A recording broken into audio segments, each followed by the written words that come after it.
G'day Bifrosters.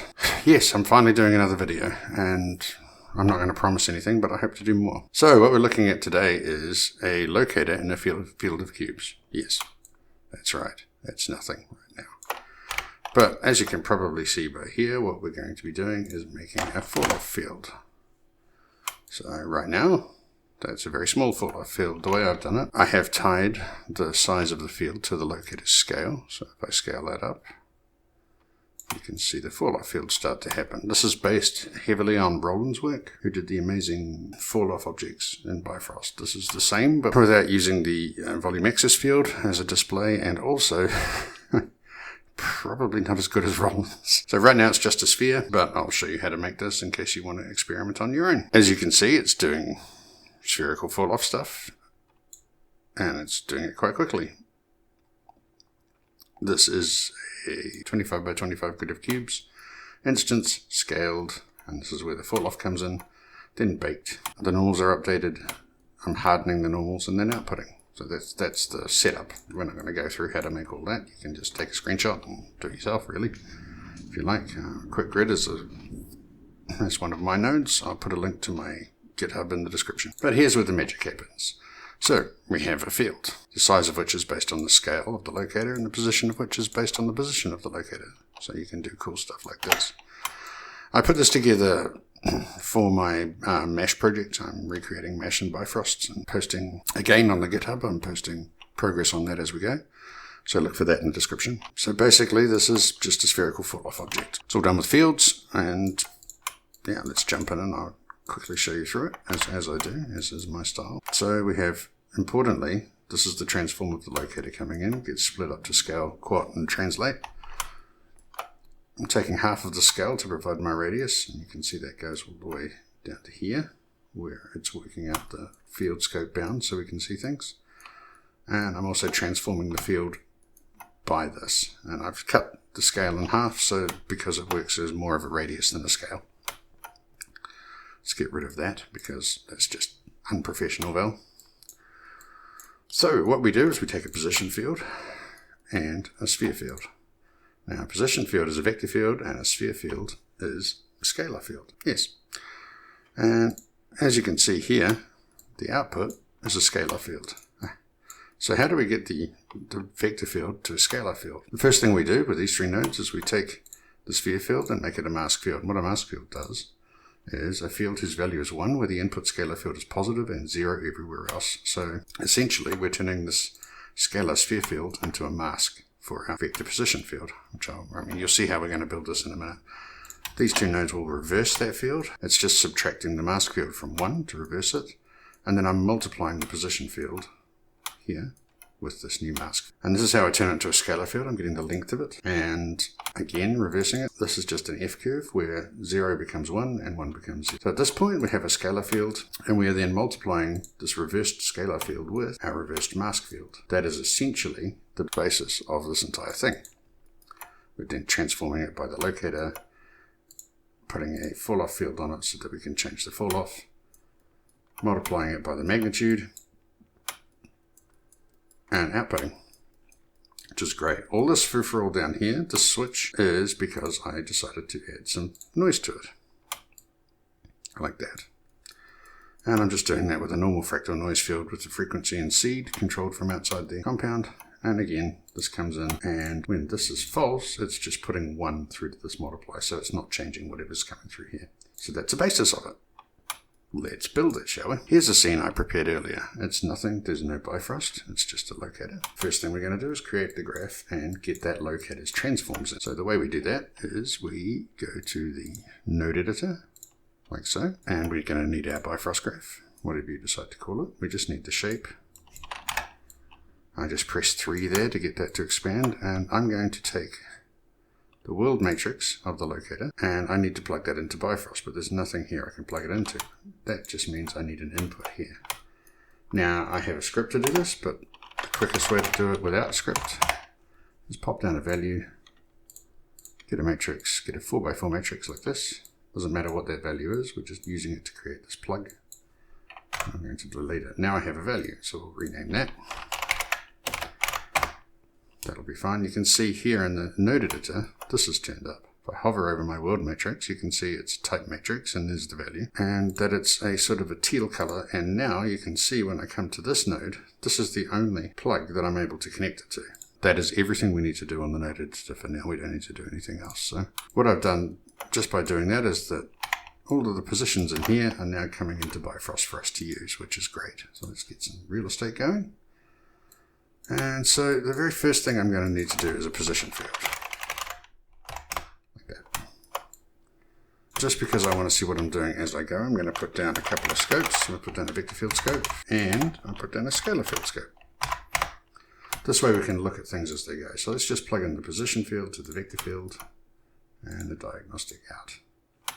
And suddenly this happens. What a position field does, it's a vector field whose value at any position is simply the position itself. So the locator right now is 0, 0, 0. So the vector field is reading 0, 0, 0. So at the center of that field, nothing is happening. 0, 0, 0. And as you come out to, say, 0, 0, 1, that is the value of the field at that point, is 0, 0, 1. And as I explained about fields a fairly long time ago, a field is a value that permeates the universe. And it can be a directional value like this. You can see there's little arrows on it. Or it can be just a single value, like a scalar field.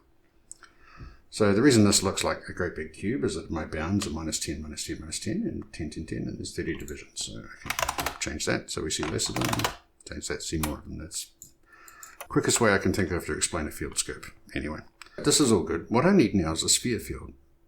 And I need a sphere field to mask this guy, because I don't want all of this. I just want a sphere around my locator. So let's get a sphere field.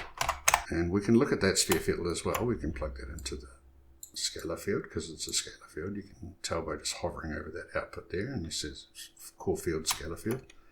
And then let's plug that in. That doesn't look all that spherical either. And it's fairly hard to see like this, but there'll be a spherical hole in this field in the middle. And if we put our size back up again, you can see here we've got different colors, and that's because the field is losing value the closer it gets to the center. And that's how a spherical field works. So immediately I need to reverse that. And just like you would with reversing a 0 to 1 value, you can do the same with the field by just using math nodes, really. So I'm going to have a subtract, and I'm going to have a scalar field. And this just creates a scalar field of whatever value you put into it. So for this one, I'm going to put in 1. So this is now 1 minus something. So 1 minus the sphere field. If we look at the sphere field, it's going to tell us value at any position is the sine distance to the surface of the sphere. Values outside the sphere are positive and inside it are negative. So what we're trying to do is reverse these two, basically. So we can then use that as a mask, which means it's much, much more sensible to just make a mask field out of it straight away, like this, whose value is 1 where the input is positive and 0 is negative, or 0 everywhere else, where it's not positive. And then I'm going to reverse the mask field. And to show how this works, let's plug our vector field back in, like this. And what I've got coming out of here, is a reversed mask. So if I multiply this position field, which right now is, permeating the universe and going everywhere and everybody's happy, we should probably add some values to this. So the radius one is fine to start with. So let's just plug in the mask and multiply that. So now what we've got is a vector field that is being masked by the sphere field. So if I change this radius, you can see it grow, you can see it shrink, not very easily because of the scales, but there you go. This is all good. Yeah, we're well on our way to what we wanted. We have a spherical field, but the trouble is, because it's a position field, the values in the center are weaker than the values on the outside. So as it goes into the center, it gets weaker and weaker and weaker just because of how position field works. Because here the field is 0, 0, 0, and here the field is 0, 0, minus 1, and so here it'd be 1, 0, 0, and as you go out 2, 0, 0, 3, 0, 0, or somewhere up here is going to be 2, 2, 2. For example. So what we essentially need to do is reverse that field. And instead of reversing that field, I'm going to turn the whole thing into a scalar field real fast. So the way I'm just going to do that is I'm just going to get the length of it, just like you would in any vector, because these fields can be treated as vector. It's why they're called vector fields and scalar fields. They can be treated as 3 numbers, or one number. And you can do all manner of vector math on these guys as well to get some really cool effects. So if I get the length of this field, it's now a scalar field based on the lengths of the position field. So let's have a look at that. We'll just pop that into the output. And there we go. So you can see here what's happening. Let's just get some more divisions in here so it's a bit more visible. So we'll double that. There we go. You can see here that the dots showing you the scalar field are bigger and more red the further away from the center you get. Which is what I was saying before. The further away you get, the bigger the value. And we need to reverse that. The way I'm doing that, and I'm sure someone will tell me a better way, because there's always a better way.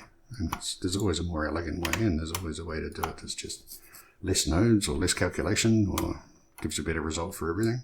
But the way I'm going to do it is I'm just going to throw an F-curve here. An F-curve field, it works just like a normal F-curve. And I'm going to take that, I'm going to reverse those values so that instead of going from 0 to 1, which is what they're doing at the moment, I'm going to have them go from 1 to 0. Boom. Straight away, your entire scalar field comes back. This is fine. It's basically taken everything outside of that sphere that was 0 and turned it to 1, and everything inside the field that was 0 up to 1, it's reversed it. So all I need to do is another mask field. I need to essentially mask this field with this guy again. I don't even have to make it a mask field. I can just multiply that like this and plug that into it. And there it is. It's quite hard to see at the moment. Let's change our background color so you can see that it's strong in the middle and fading away. So it starts at red, strongest, and is the biggest dot. It's fading away to smaller blue dots as you go out. So we've done it. This is the absolute basis of a spherical fallout field. So, you know, at this point in time, we can change our radius. Not terribly much appears to be happening just yet. Now we need to have it respond to the locator properly. So remember we made this input, and the very first thing we did was made the locator input. We brought in the locator's transformations so that we could use them to transform this field. So now, the thing with a transform is that the transform is scale, rotate, and position. So if I grab my locator now, you can see the field is following the locator around.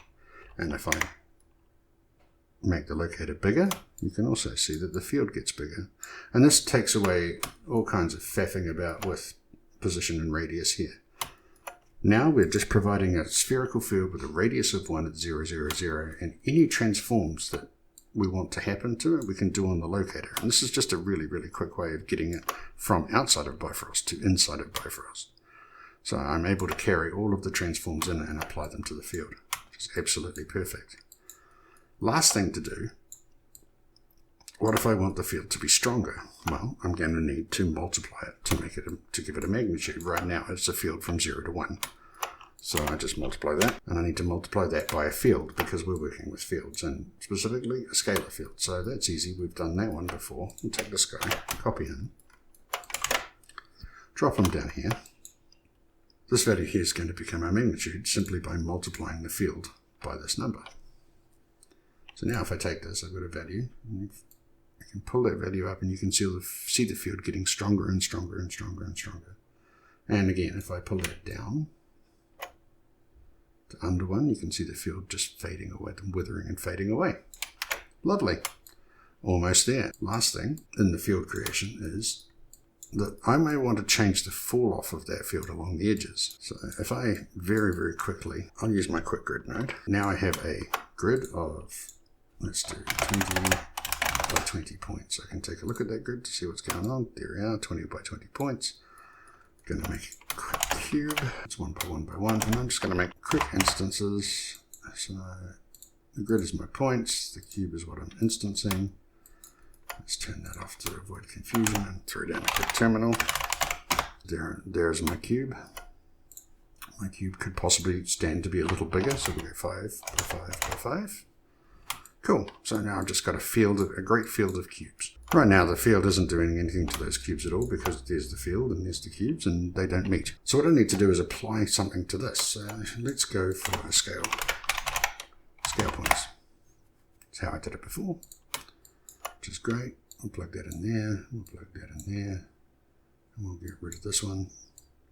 So right now this is not doing anything, but so if I pop in a quick value there, we'll turn that into a vector. This is going to become our scale vector. Yeah?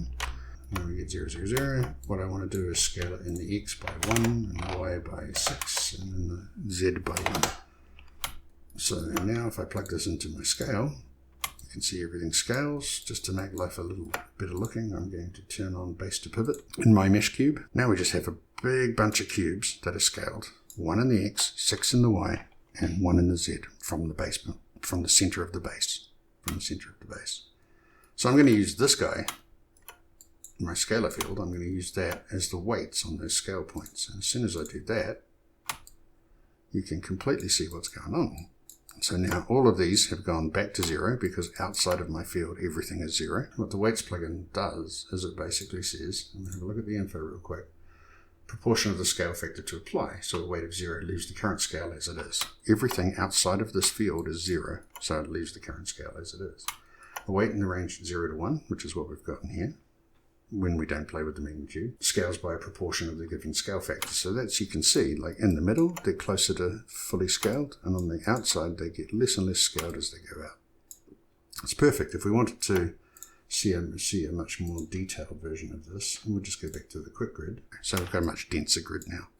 And you can see, as Roland did right now, this has no fall off. It's basically 1 in the middle going straight down linearly to 0 at the outsides. Doesn't look all that good. So let's just, not there, let's really quickly add an F-curve field. Like this. This is after the magnitude. So we've got an F-curve field. Nothing's going to change right now.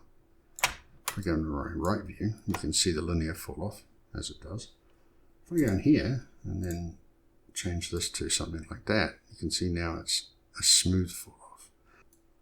So the magnitude needs to come after the F-curve field, because right now if I increase my magnitude, the F-curve field is limiting that to 0 to 1.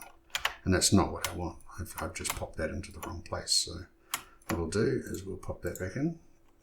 Break that connection, move this guy along, and just put the F-curve field in between the transform and the multiply. You can see there's our nice fall off coming back, and now I can change my magnitude and it will keep that fall off no matter how big or small I go.